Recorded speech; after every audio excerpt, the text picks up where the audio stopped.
1 August 2024 रोजी सर्वोच्च न्यायालयाने SC/ST आरक्षणाच्या संदर्भात दिलेल्या निर्णयाच्या विरोधात त्या निर्णयाचा निषेध म्हणून 21 ऑगस्ट 2024 रोजी भारत बंदचे आवाहन करण्यात आले होते। SC/ST OBC आरक्षण बचाव संघर्ष समिती तिवसातर्फे तिवसा शहरात कडकडीत बंद पाडण्यात आला।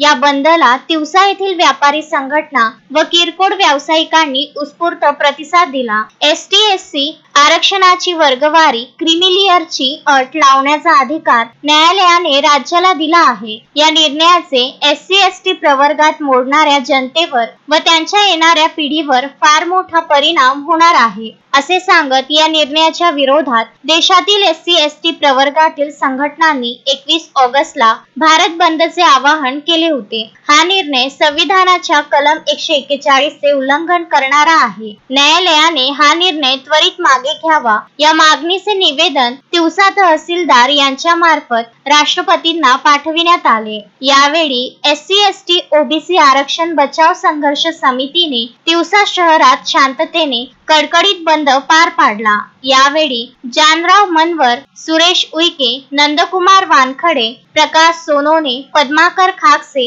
सिद्धार्थ मुंद्रे, संदीप दहाट, राजेश शापामोहन, अरविंद वानखडे, सुरेश काळबांडे, विलास मनोहर आदींसह असंख्य कार्यकर्ते उपस्थित होते।